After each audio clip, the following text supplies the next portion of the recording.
替你寻得了八字相合的娘子。可怜的儿啊！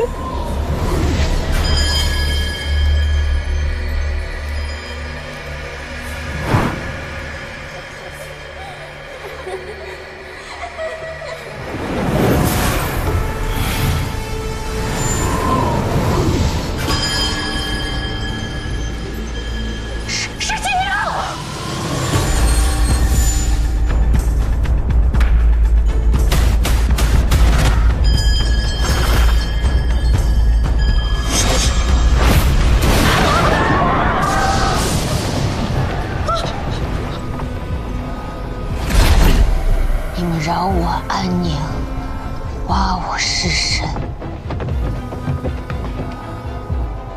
还想让我去服侍你们的死鬼儿子，不怕我半夜来找你们吗？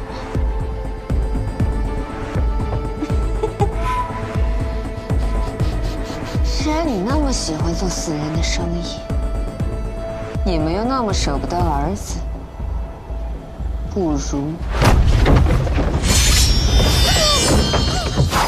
一起下去陪着吧。他有影子，他是人不是鬼。你是人不是鬼。我倒希望我真的是鬼。郭瑞麟、洪卢清，你仔细看看我是谁。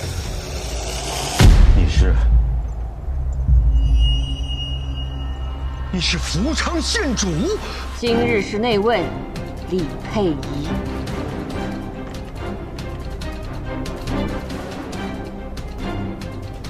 西京城未婚女子尸体被偷的案子接连不断，盗墓的小贼是抓了不少，这背后的大鬼藏得太深，实在是难抓。你们连官家贵女的尸体都敢偷，还真是嚣张呀！堂堂洪卢清勾结宵小，盗取女子尸体，违律私结阴婚。郭瑞麟，你认罪吗？跟你认罪容易，只是这官家断案，也得讲人证物证吧？敢问县主，你拿什么定我的罪？你私盗谢巧莲的尸体。县主，你在说笑吧？这哪里有谢巧莲的尸体？原来如此，物证我没有，人证只我一个。看来洪卢清是想跟我鱼死网破了。这都是你逼的我，给我上！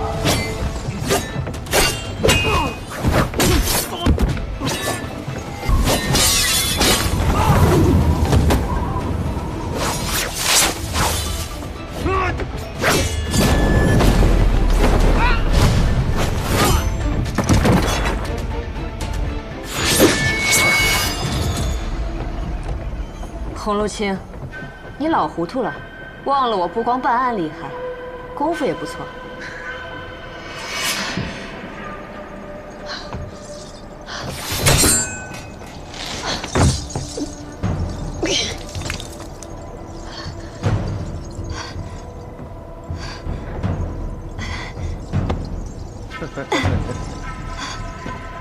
县主不老，却也糊涂了，想必是忘了自己为了假死吃了避虚丹，醒来之后若行动剧烈，必会自损气血。看来我今日运气不好。不过洪卢清要不要再好好想想？毕竟杀死一个县主，不是小事。我也不想惹出这种事端，怪就怪你太聪明，太自负。既然玩，当然要玩大一点才过瘾。来，既然县主想玩大一点儿，我便成全你。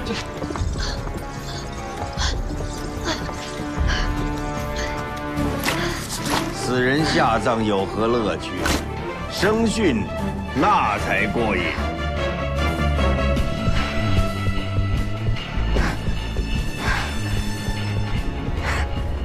红如清，我做鬼之后一定会来找你们。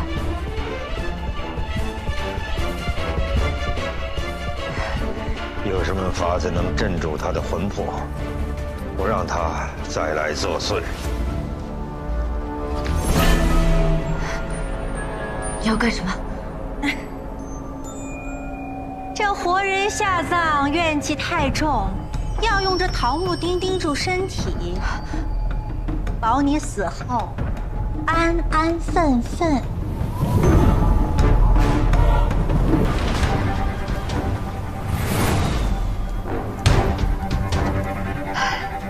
想说什么，快点说吧。既然李成、阿翁、阿姑等我好生孝敬你们，该滚，该滚！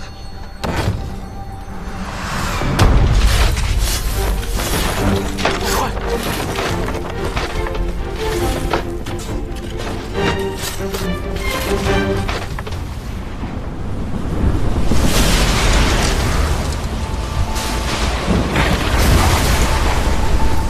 夫人别怕，哈哈，那短命鬼此时大概已经过了奈何桥了。哈哈哈哈哈。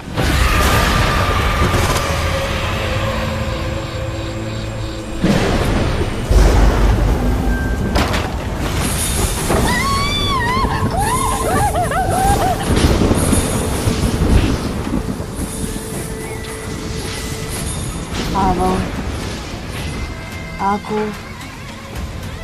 我们又见面了。来人！来人！来人呐！郭府上下已经被内业局控制了，洪如清，你无路可走。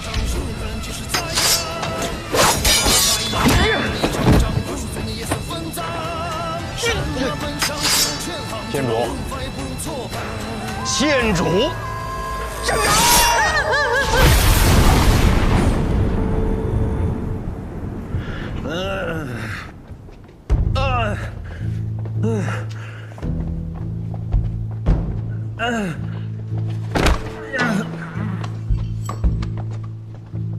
你定我4根桃木钉，我还你4件，不过分吧？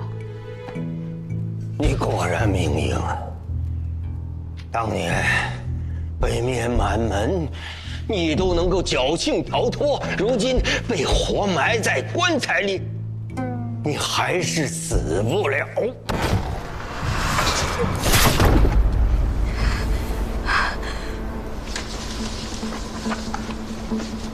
走。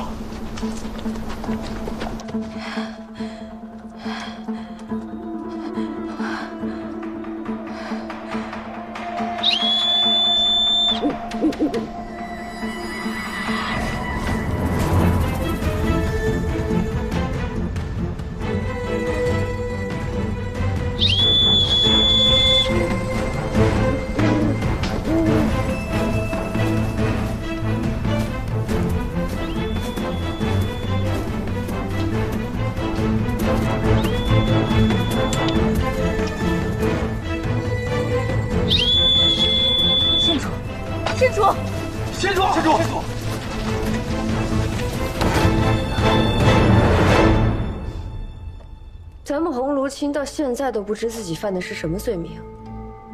我当然知道私配阴婚奈何不了你，可如今你的罪名是谋害本县主我，你猜圣上会如何处置你？你是故意落在我手中，故意被我活埋呀！县主亲口服下的避息丹，怎么会忘？啊！贤主，若15公主和亲之事，老臣能够回选，是不是就可以活命啊？压下去！县主，县主啊，县主！十五公主和亲之时，恐怕真的没办法了。去查查那回纥王子。是。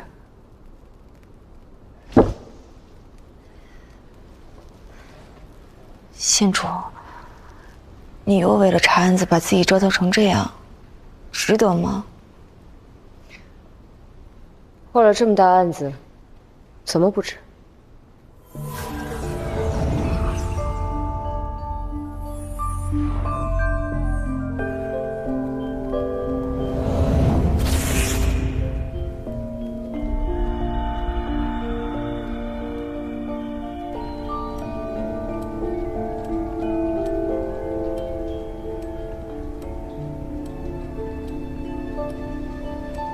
克星初5年，于玄霄之手，流指月余，其色青黑。记下。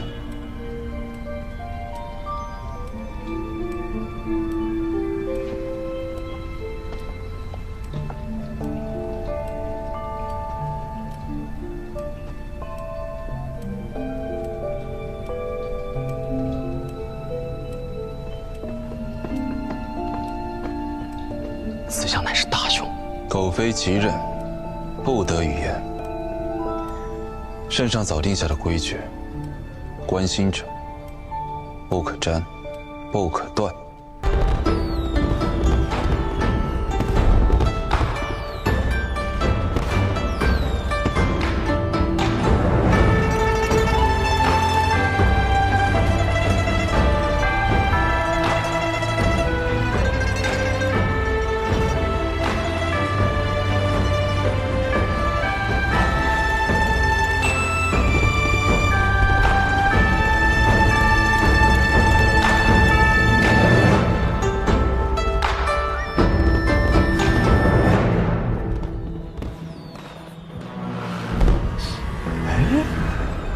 圣上，你看，那远处是什么呀？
不去！哎，不要过来！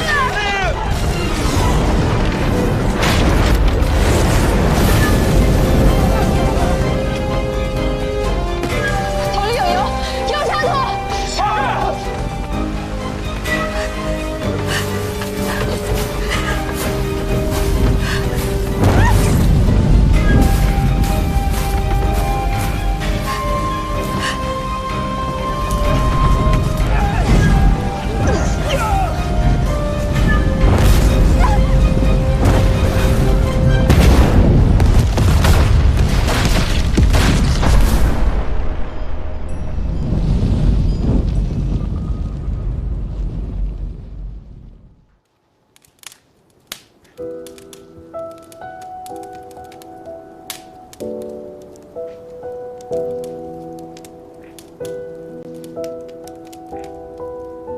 县主，公主的尸体被烧得过于严重，县主昏迷期间，太常肆意封存残骸于夏宫，待抓到真凶，查明真相后，再行入殓。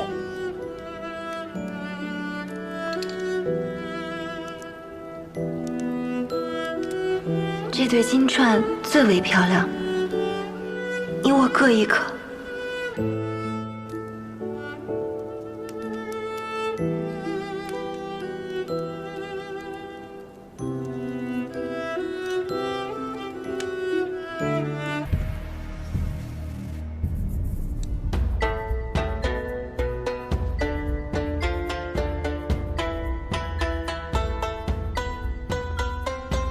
一刀刺在胸口，伤口足够深才能流出这么多血。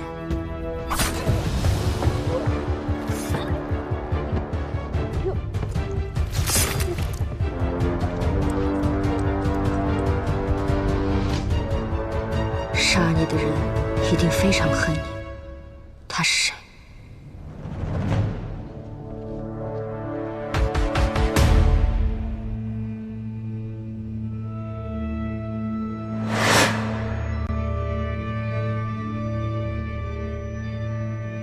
这媳妇真漂亮，可惜了。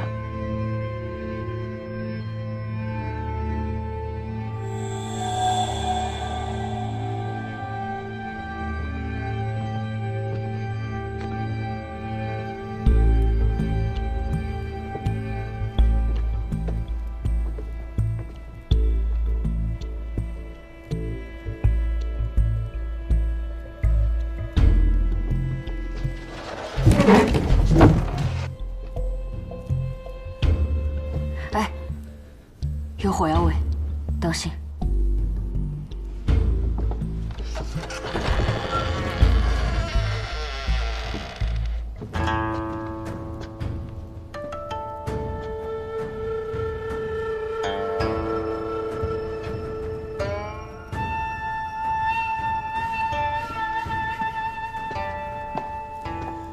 和舞台上的火药一样，这小院的确是凶手藏身的地方。从这些造脚印看来，此人确有6指之躯，但有一些只有残印，无法确认这些脚印是否同属一人。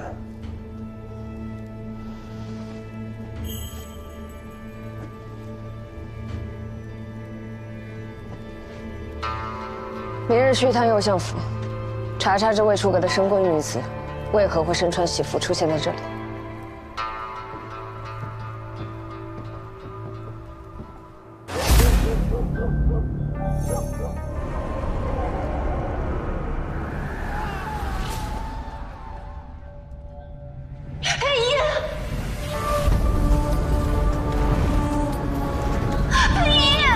婉顺，佩仪，阿娘，阿燕，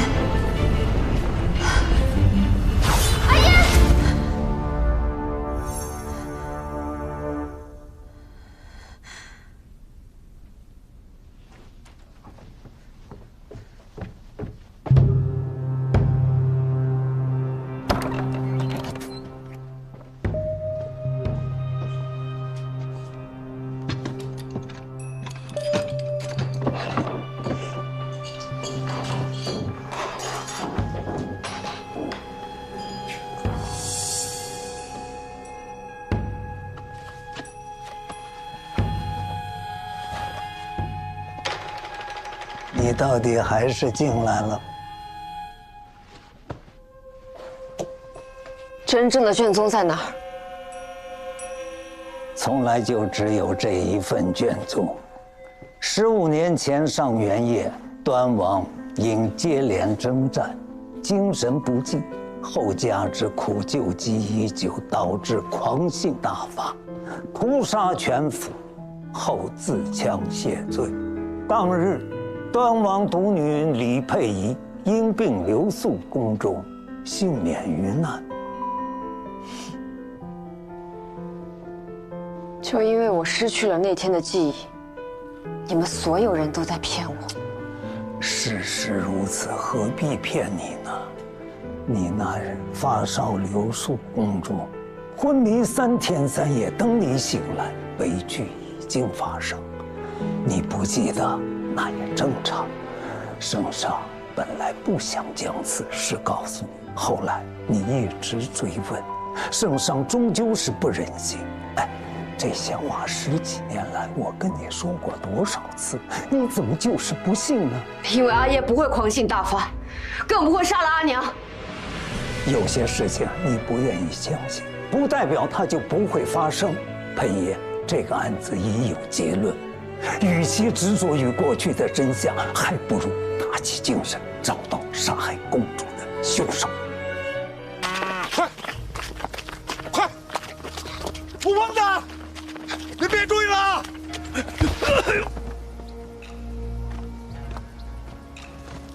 你想干什么？你个疯子！你离我远点！放心吧，睡一觉就没事了。你。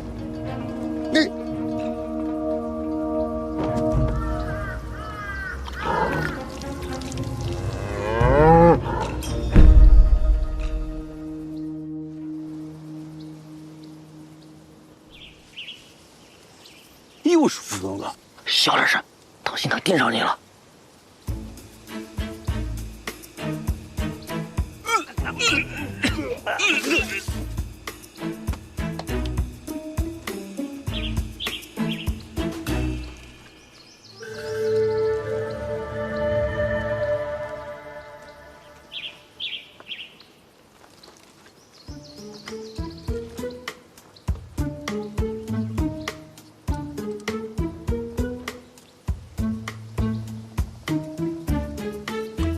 胡疯子，枉法禁杀牛，犯禁杀者诛之。我看你是不想活了。你喊什么喊呀？你自己看看你的牛，吃了有毒的饲料才会这样。要不是我在，你这牛早就没了，还在这吼。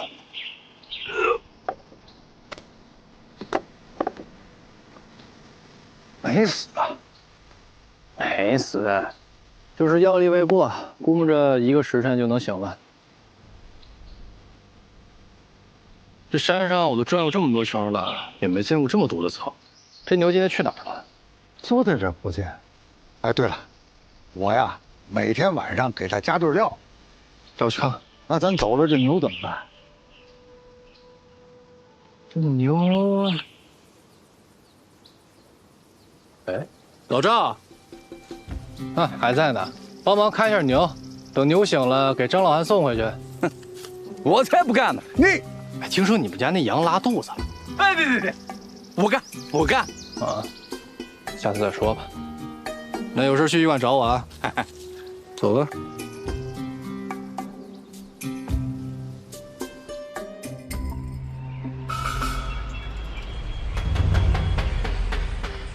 上义难自在，城中盘四汉。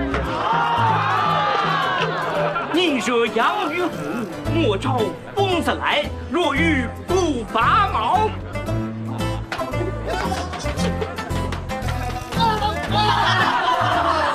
平天3分善。大家伙儿都知道，这羊乃是上义县城的杨县令。这虎则是上义周边唯一的一伙马匪赵四虎。不拔毛则是大雁飞过都要拔一层毛的少侠顾天。但咱们今儿啊，不说旁人，单说说这福生福疯子。要说这福疯子呀，可是这四害里边最有趣的一位。大家伙可知道他有趣在何处？不知道，没人敢找他看病。是啊，那为什么没人找他看病啊？哎，哪位问的？这儿。哎，福疯子。哎，什么意思？福成，他们只是想多活几年。你说哪个被你医治过的人不是只剩下半条命了？你这话说的，我要是不救他们，他们连命都没有。之前其实也还好，可5年前你跟那游方郎中学得走火入魔，非拿尸体解剖练手。你爹福医师啊，怕你乱挖尸体出事儿，厚着脸皮去杨县令那给你求了个令史的缺，将这上亿恨死的尸体都交给你检验。你是不知道，自那之后，大家都说你疯了，给死人看病，那这活人我就更不敢找你了。我那真的是在做学问。你要是不信，下次我解剖尸体的时候，你把大家伙都叫上一块看。啊，算了吧，好好活着不好吗？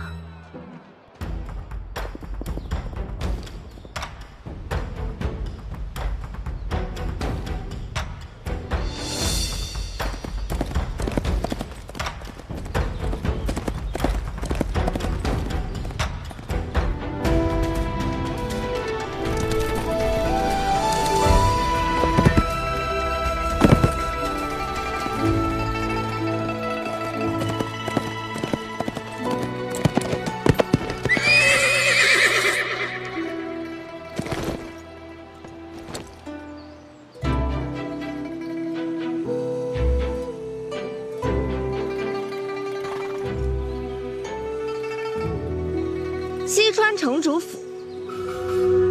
上邑可有个有名的服役师？有的。你脸怎么了？铜镜，看一看。我说我脸怎么这么麻呢？跟你说多少次了，别乱吃东西，就是不听劝。天天胡诌什么万物皆可入药，总有一天要死你。会。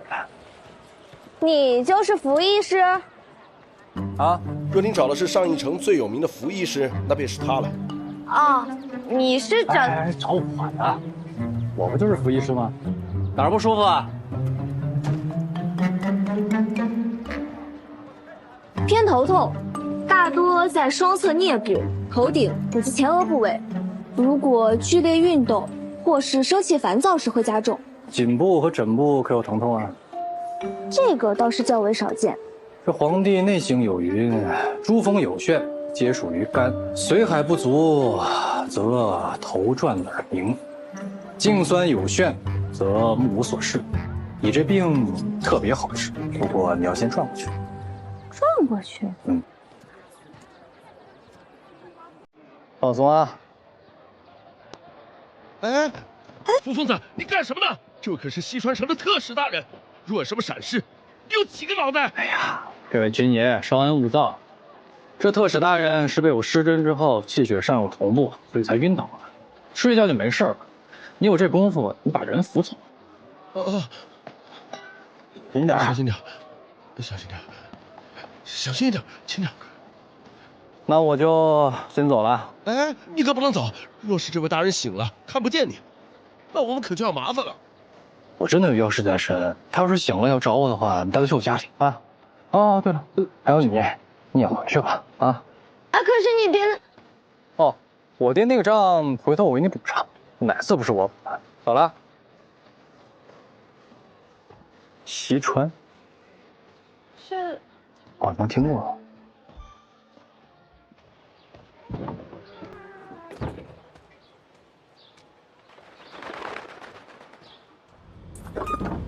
我回来了，这么多人啊，干嘛呢？是张医师，你也在呢。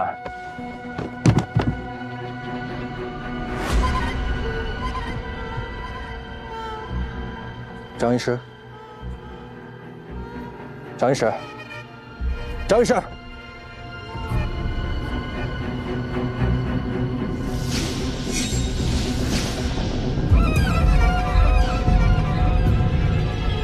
死了，爹，爹，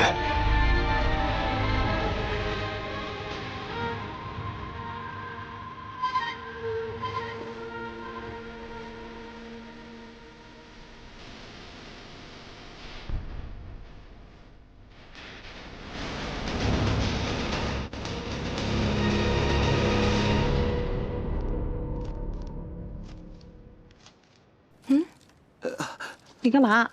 特使大人，你好点没有？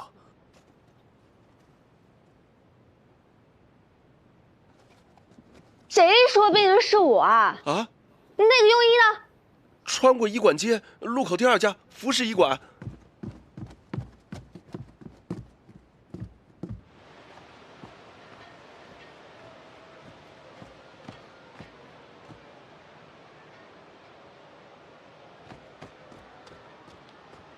你这个庸医，给我滚出来！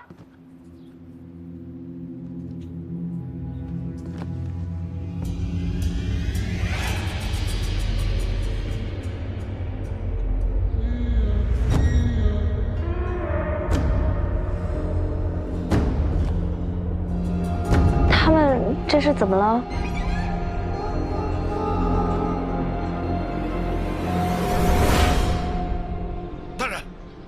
什么事儿啊？慌慌张张的。城中出了桩蹊跷案子。什么意思？今日午时，城中医师尽数暴毙，衙役检查死状，初步断定是中毒而亡。全死了？是，但大人放心，小人已命人封锁消息。只是现场有2位幸存者，不大好办。是谁？一位是令是福生。福生？那他爹福医师也在其中？在，也已经死了。怎么会如此？大人，现场的另一个人恐怕更不好办。谁？西川郡主文觉。郡主牵扯其中，一旦处理不当，我这小小的上亿如何承担得起？无论如何，不能让郡主牵扯其中。大人说的是。不如我们当它是一桩仇杀案了结了吧。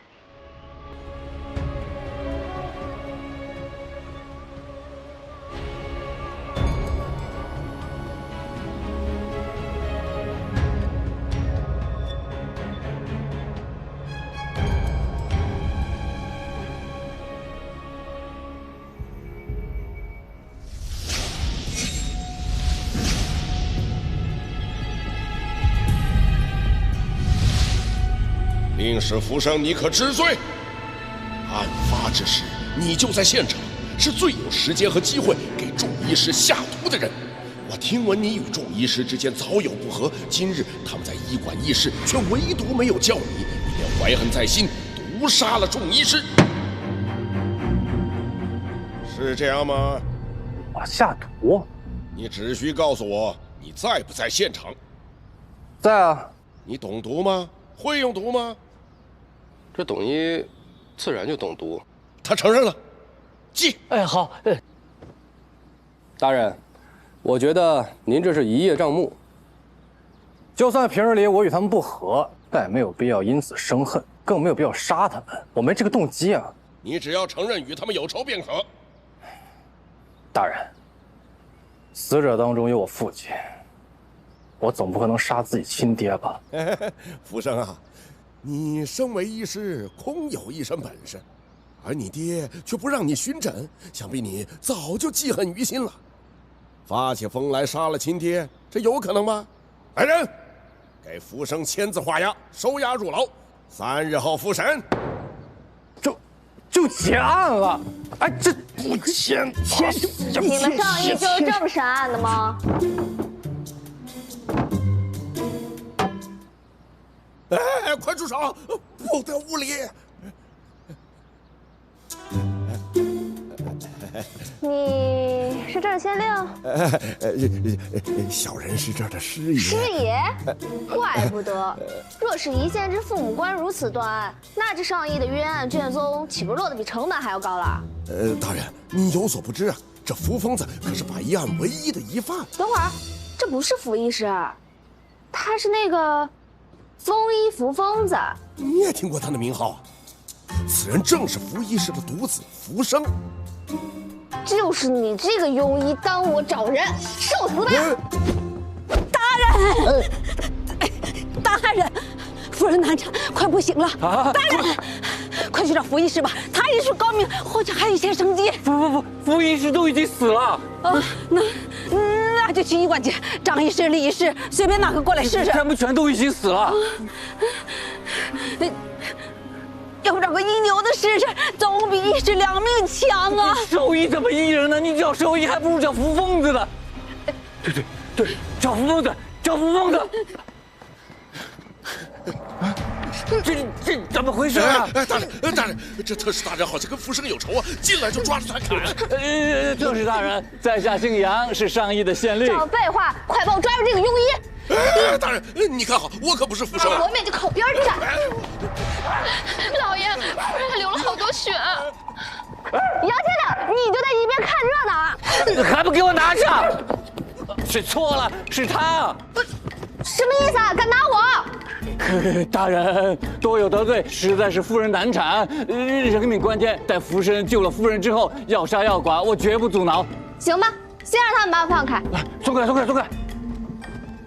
本使还不屑于趁人之危。福生，快跟我走！谁难产？我夫人。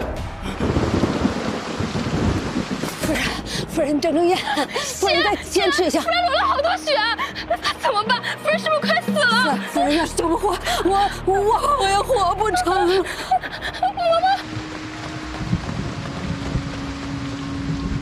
我爷，回事？这儿了，这是怎么回事啊？夫人大出血，把孟婆给吓晕过去了。老爷，您快救救夫人呀！我哪懂什么救人？夫人是在救吗？不妙，这可怎么办呀？烧壶开水，拿我药箱。是。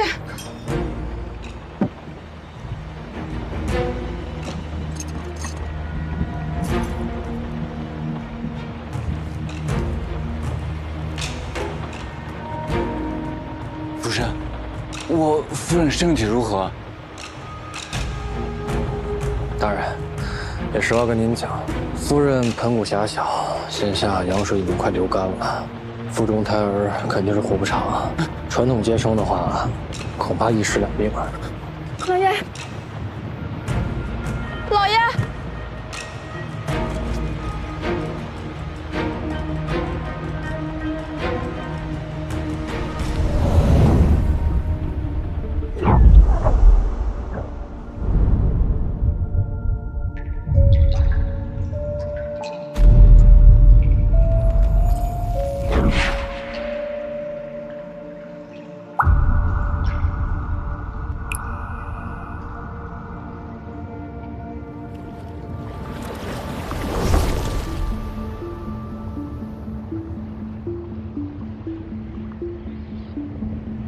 要如何在1炷香之内才能保大又保小？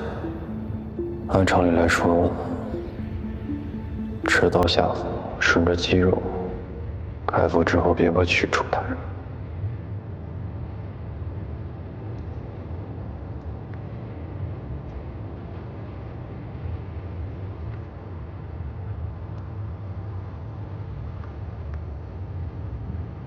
胎儿是逆位，难怪无法顺产。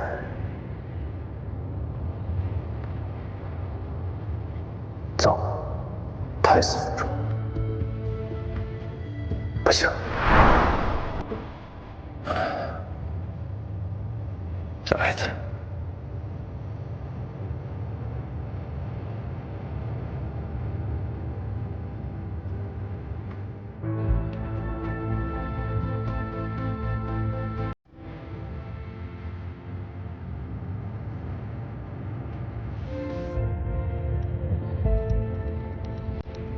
方法是对的，但手法得慢。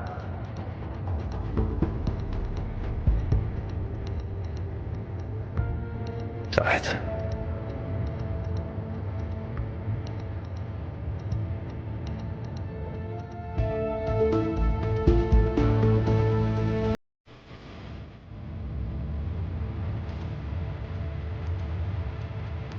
成了。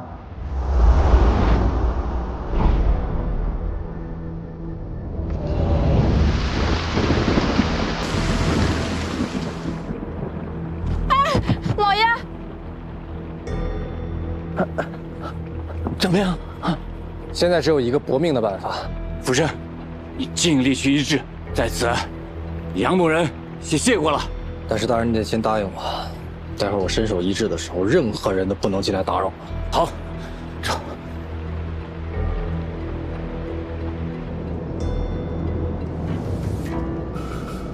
天上归，走地仙。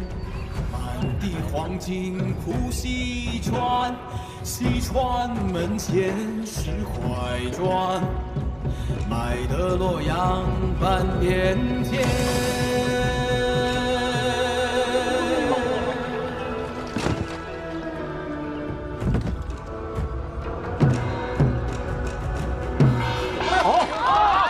西川南，西川险。西川吃人不眨眼，斗志禅心金不换，那件白骨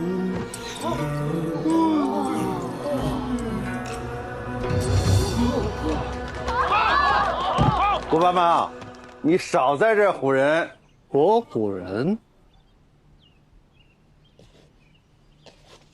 听说过禅心经吗？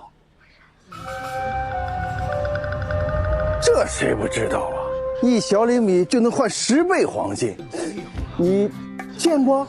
曾在西川得偿一见。你去过西川？当然。可我怎么听说这西川城啊封锁森严，外人难以进入啊？这是我拿到西川世袭之后写下的心得，而且我这里面还收录了西川城内冀北商会的悬赏令，收各种奇珍异宝。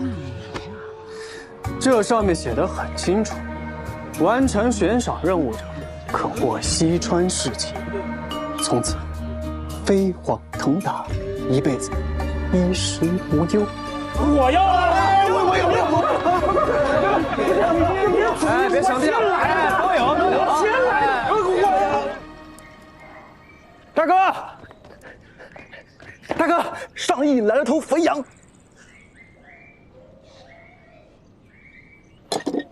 你们继续吃。不准继续！说过多少次，不许在我弟弟面前说这些。忘记了，大哥，我下回注意。说什么事？听手下的兄弟说，上邑来了头肥羊，就说这苏屋里有多肥？虽然就来了几个人，但是却把整个苏屋的上等房全包下来了。听有的兄弟说，包裹里还有金子。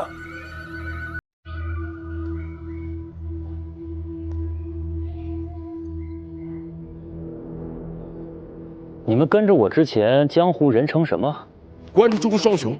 狗熊的熊吧？找个东西都找不到。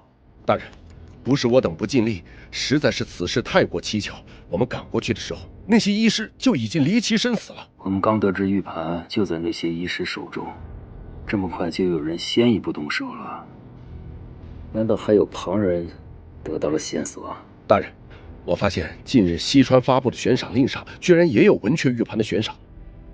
会不会有人先我们一步拿到了玉盘，才下此毒手？有这个可能。文雀玉盘至关重要，即便医师死了，我们也要不惜一切代价找到他。大人，现在线索断了，咱们怎么找？老子死了找儿子呀，挨家挨户搜啊！不用麻烦了。这事儿我倒能帮忙。阁下可是在找这个？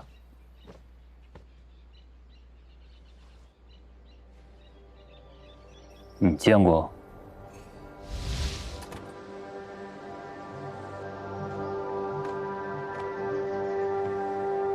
这个是……哎，你别动那个。说吧，在哪儿？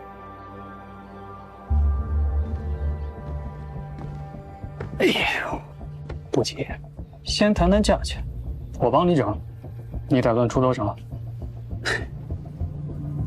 你想要多少？西川的悬赏令，找到玉盘给这个数，我要2倍。我给你3倍。说，在哪儿？我不知道。耍我？我只在悬赏令上见过这玉盘的纹样，可没说见过实物。剁了！哎，阁下且慢动手。我虽不知道玉盘在哪儿，但只要在上邑，我一定能帮你找到。就凭你？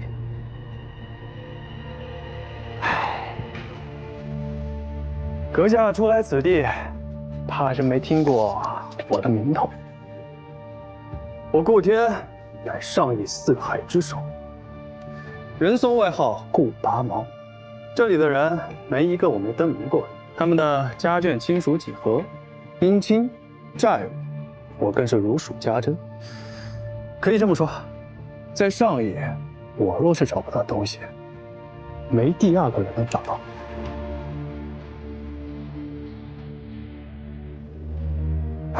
这上邑是个小地方，你们一群生面孔满街找东西，只怕会打草惊蛇。再找起来，可真是难如登天了。坐。说，找到需要多久啊？10天，最多10天，最多3天。大哥，这么多人家一家一家的查，纵使我有人手，也需要时间啊。给他拿笔墨。是。你把上亿所有的医师地址姓名都给我列出来。行。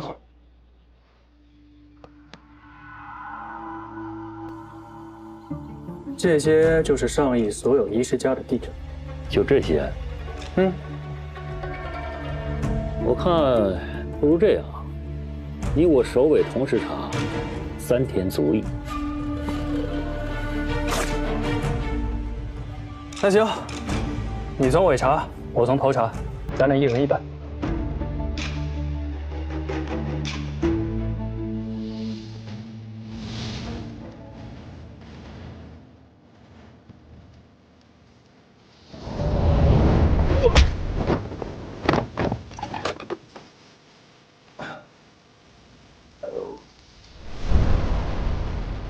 你若是诓骗我，我就把你剁成肉泥喂野狗。放心。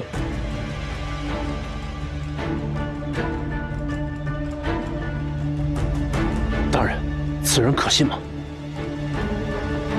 你说呢？跟着呀！是。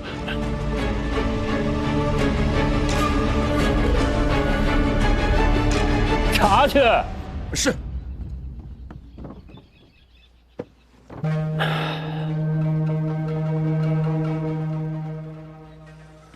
林叔，大哥，大哥，这什么买卖啊？陪我去找那扶疯子。哎，大哥，这扶疯子恐怕是找不见了。什么？他跑了？比那还糟，他叫官府给抓走了，说他是那个百亿案的凶手。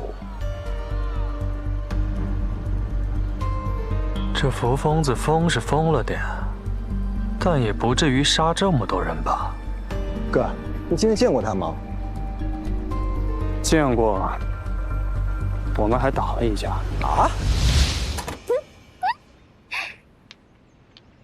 你这个坏人，才这么会儿功夫，就挣到了奴家几年都赚不了的银钱。你们给我快点啊！顾天，你给我开门！顾天，老娘请你来表演的，不是春光初现，正是温香软玉好睡眠的时候。顾天，开门！给我抓住他！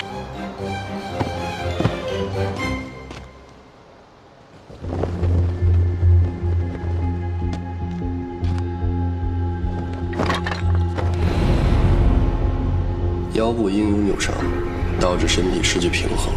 看落点应是左侧髋骨先落于麻袋泄力，然后翻布于地面。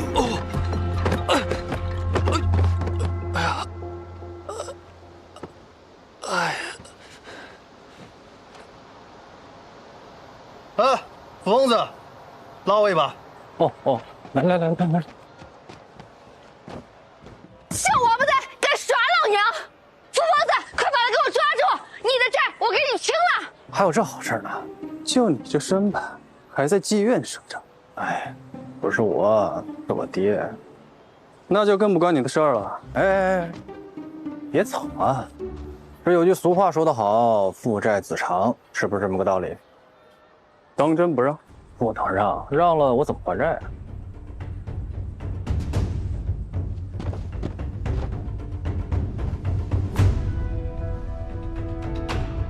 百戏啊，百戏即是百计。若是想瞧了我，不要后悔啊。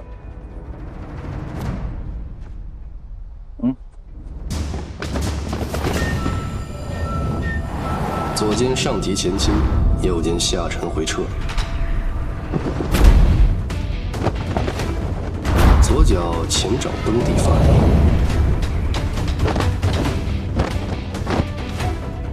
你的招数。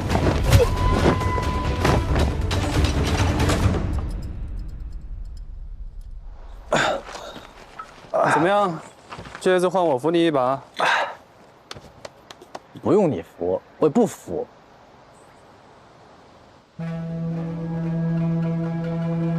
疼死我了！哎，这个是……哎，你别动那个。哎，都跟你说了，别动。这小子全是空架子，没个点真本事。来，带走。是。你们小心点儿。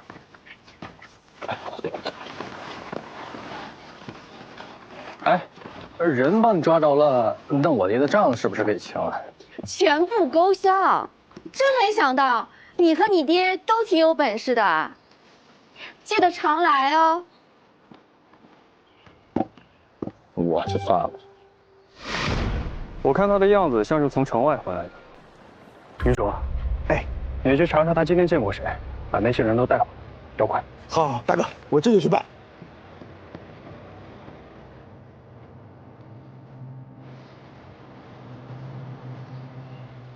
倩倩，怎么样啊？哎，还在医治，但是他承诺会保住我孩子性命。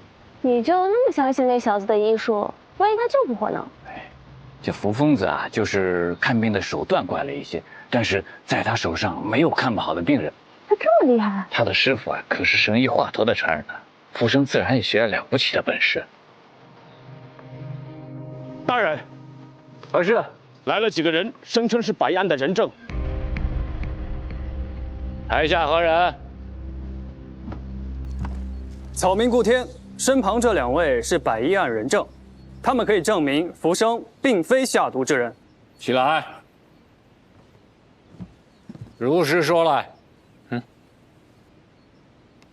大人，民女是苏屋的帮厨，福医师昨日在苏屋订了1桌宴席，约好5时来，可到了52刻还没见着人，老板娘便遣我去催问。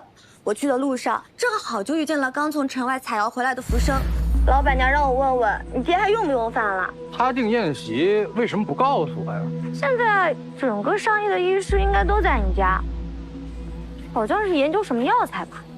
哦，我说他怎么把我吃出来呢？那我更得快点回去。等等我！民女便与福生一道去往医馆的方向，正好就碰到了这位大人。你就是福医师？啊，确实如此，还顺手把我给弄晕了。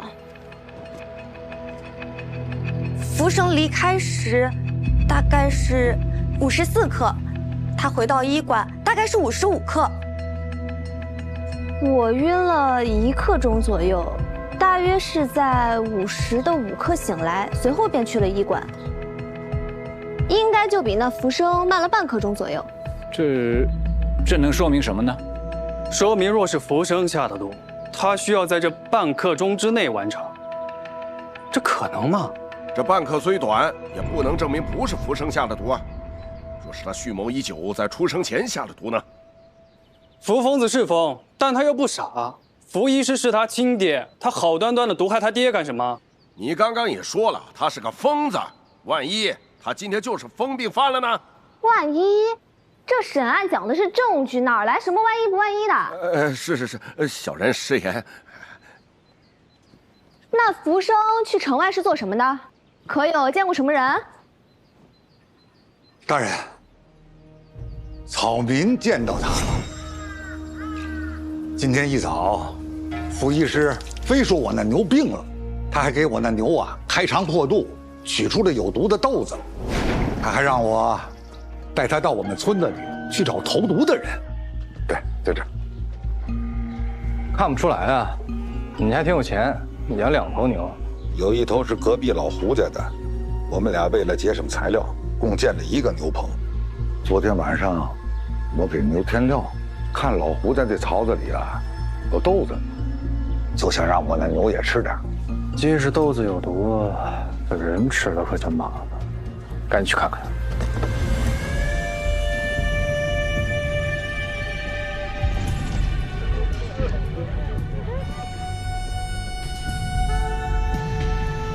吉时已到，下葬吧。且慢！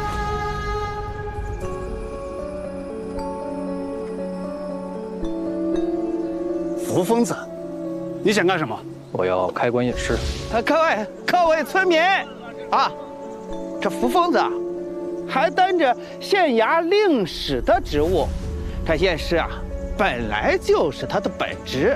我啊，作为一村的里正，也不想看着村民死的是不明不白啊。这既然如此，开棺。诸位请看啊，眼睛发黄，面部青紫，且带有浮肿，而且我断定这腹中还有残毒，拿银针一试便知。真的有，变黑了，真正要了他性命的是草屋。这人命关天的案子，他就给破了，太神了！这疯子既能医病又能断案，倒是有点本事啊。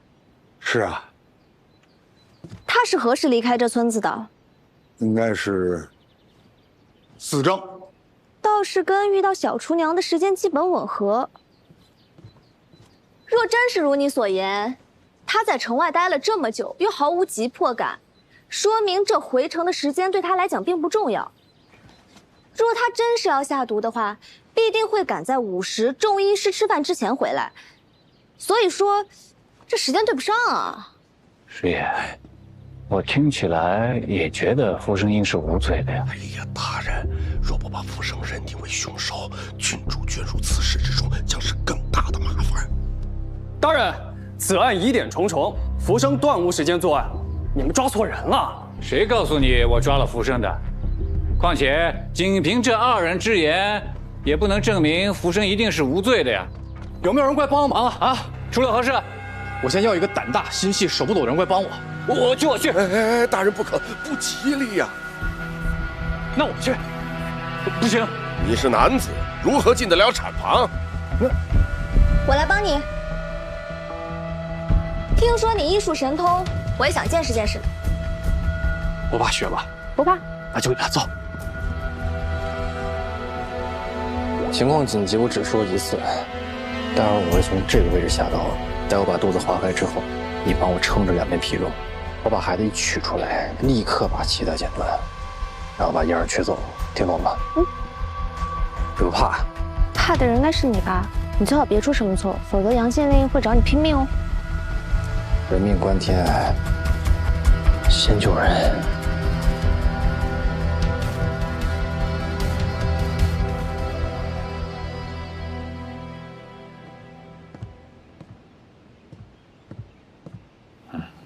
怎么这么久啊？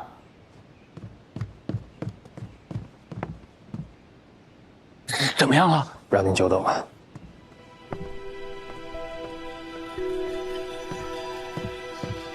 是儿子。儿子，我杨家有后了，杨家有后了。对了，夫人，我夫人如何？夫人没什么大碍，只是身子有点虚。我已留了药方，到时候让下人们照方煎药，切记伤口不要沾水，否则会溃烂流脓，有生命危险。好，夫人，你是我杨家的大恩人呐。大人，夫人，你这是做什么？福生有一事相求。来，起来。你说，请大人将此案交于我手。我想要为父查出真凶，洗刷冤屈。福生，你刚刚明明已经认罪，衙役何在？押福生签字画押。且慢，此案疑点众多，怎可如此草率结案？大人，让福生查案，怕是不合规矩啊。大人，师爷抓我有3个缘由，但福生想查案，更有3条理由。福生，我那3个缘由条条在理，可没有瞎说吧？师爷，我这3个理由更是字字肺腑。哎，你有什么？我本是本县令史，查验尸体本就是我职责所在。其二，死者是我父亲，出于孝悌，本该查出真凶，为父报仇。至于这其三，也是最重要的一点。我是本案嫌犯，我相信没有人比我更急切地想要查明真相，自证清白。